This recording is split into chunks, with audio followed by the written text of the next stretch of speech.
Good to be here, and I'm just thankful because I was just out in the beautiful sunshine, and the spring it feels like it's turning kind of into summer. It's an absolutely beautiful day, so I praise the Lord for that. And thank you, Lord. So I just got here, had some things come up right at the last minute there, so I'm good. I'm glad to be here though, and so let's do the Torah portion, brothers and sisters. So if you want to open with me to the 21st chapter of Leviticus, this Torah portion is called Amor, which comes from the first verse of the chapter, and let me read it. And the Lord said to Moses, "Speak," and that word "speak" is Amor, and that's why this Torah portion is called that. It says, "Speak to the priests, the sons of Aaron, and say to them," and then he goes on and talks about the duties of the priests, the holiness of the priests. And if you remember from last week, Sarah was talking about how Israel, the nation, was called to be holy, and all the individuals were called to be holy. But this portion really specifically zeroes in on the priests and how they're meant to be holy and set apart unto the Lord. So it has a lot of laws about their conduct and their purity, and so I'm not going to go into all of that, but I just wanted to talk about the fact that we are priests in Messiah, and that He is our great high priest. And through Him, we become part of that nation that God called to be holy. It says in Romans that we are grafted into Israel. And so what's the feast coming up? It's Pentecost. So what I'm going to start with, after it talks about the laws for the priests, it talks about the festivals of the Lord that were appointed. So let me begin in chapter 22, verse 31. It says, "So you shall keep my commandments and do them. I am the Lord, and you shall not profane my holy name, that I may be sanctified among the people of Israel. I am the Lord who sanctifies you, who brought you out of the land of Egypt to be your God. I am the Lord." The Lord spoke to Moses, saying, "Speak to the people of Israel and say to them, These are the appointed feasts of the Lord that you shall proclaim as holy convocations. They are my appointed feasts." And then he goes through them, the Sabbath, and then the Passover, the Feast of First Fruits.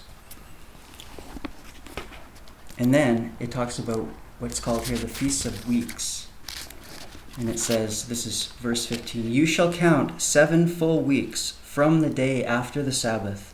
From the day that you brought the sheaf of the wave offering, you shall count 50 days to the day after the 7th Sabbath. Then you shall present a grain offering of new grain to the Lord. You shall bring from your dwelling places 2 loaves of bread to be waved, made of 2/10 of an ephah. They shall be made of fine flour, and they shall be baked with leaven, as first fruits to the Lord. And you shall present with the bread 7 lambs a year old, without blemish, and 1 bull from the herd, and 2 rams. They shall be a burnt offering to the Lord, with their grain offering and their drink offerings, a food offering with a pleasing aroma to the Lord. And you shall offer 1 male goat for a sin offering, and 2 male lambs a year old as a sacrifice of peace offerings. And the priest shall wave them with the bread of the first fruits as a wave offering before the Lord with the 2 lambs. They shall be holy to the Lord for the priests, and you shall make proclamation on the same day. You shall hold a holy convocation. You shall not do any ordinary work. It is a statute forever in all your dwelling places throughout all your generations. And when you reap the harvest of your land, you shall not reap your right field or your field right up to its edge, nor shall you gather the gleanings after your harvest. You shall leave them for the poor and for the sojourner. I am the Lord your God. So, a couple things I want to talk about with this passage. The Feast of Pentecost coming up is an amazing time for us as believers, of course, because that's when the Spirit was given to the apostles. And that is the sign of our redemption. That is the sign that we are in Messiah and that we are in the Lord because of that, because we have His Spirit.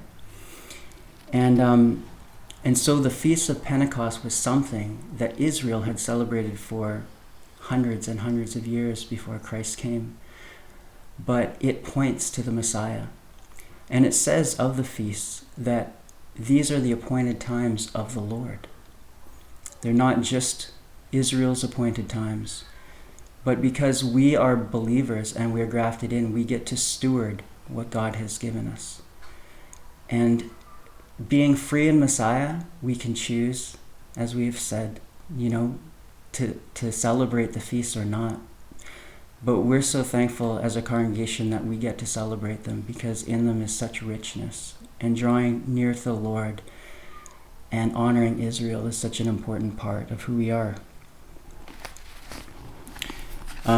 So now I'm going to look at the very end. I love this part where it talks about, because this is a festival that has to do with the agricultural seasons, and it's a festival of harvest.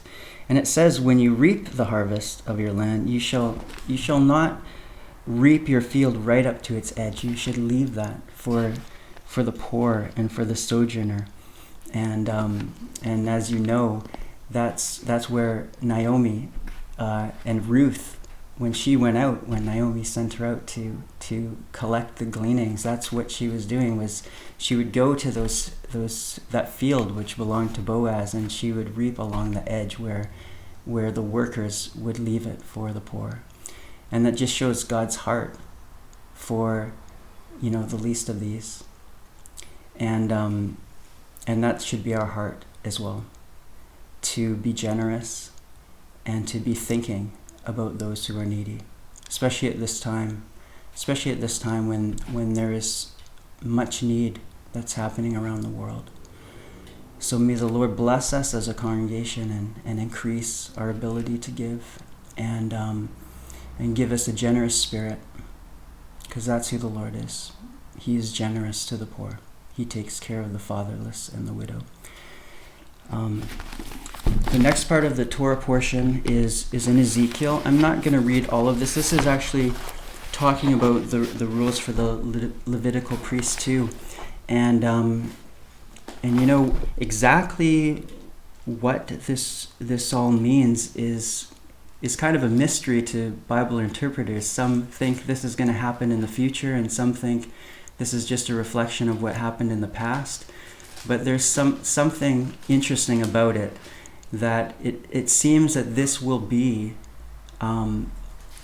something that happens when Messiah returns. But how it's going to work out in all of its fullness and everything is not something that I know. But what I do know is that when Messiah comes, it will be clear, it will be obvious, and it will be perfect. Because the reasons for why things are done the way they're done, the faithfulness, like it talks about the sons of Zadok who will be priests because of their faithfulness to Israel, how they stood up for the Lord, how they were kept themselves pure. They will get to be priests during that time when Christ returns. And so exactly what that means, I'm not qualified exactly to say. But when Messiah comes, we will know. And that's who we focus on. We focus on the Messiah, and we leave the things that are vague, if you want to call it that. We leave them, we hold on to them lightly, and we just trust the Lord with them. So moving on from Ezekiel and from the rules for the Levitical priests and what might be the millennium, let's turn to the New Testament, to the Gospel of Matthew. and verse 26 to 59. I'm gonna, or chapter 26, verse 59 to 66. Sorry, I'm just gonna read this all and speak about it, and then that will be it. So 26 to 50.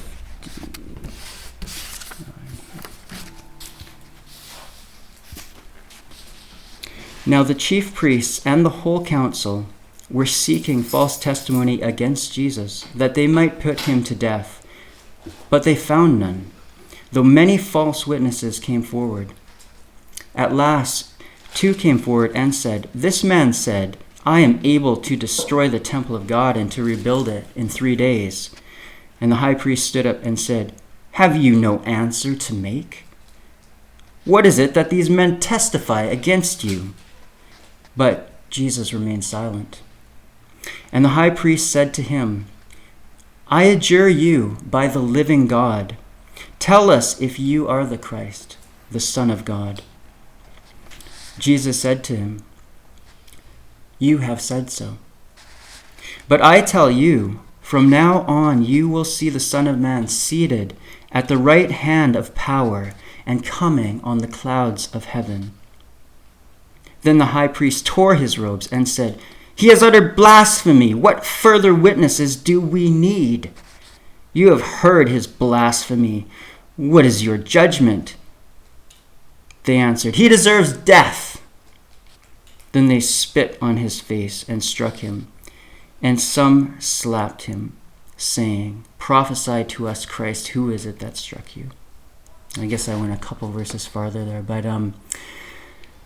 but this is incredible that they were waiting for the Messiah, and yet when the Messiah came, they did not know him.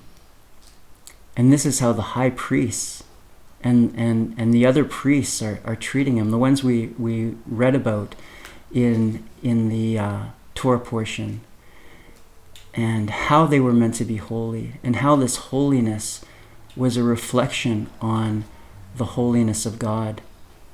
And who is holier than the Messiah? And holiness means to be set apart. He was set apart by God. He did what no other man could ever do, and yet they cursed him. And when he equated himself with God, that was too much for him. And so if you look at that, really they became angry because he said that he was seated at the right hand of heaven, and he called himself the Son of Man, seated at the right hand of heaven with power and coming on the clouds of heaven. And really those descriptions in the Torah are really about God himself, when he comes to bring the day of the Lord, and he rides on the cherubim, and thick clouds surround him. He rides upon the wings of the wind and all that. So that language is about the power of God.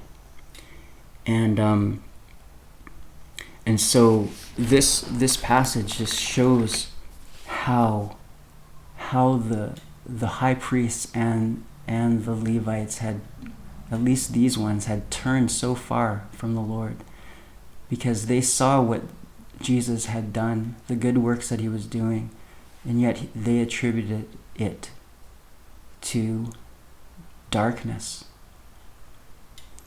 So may we have the grace on us to see the Messiah, because he's coming again. And it says many will be deceived in those days, because he doesn't always meet our expectations.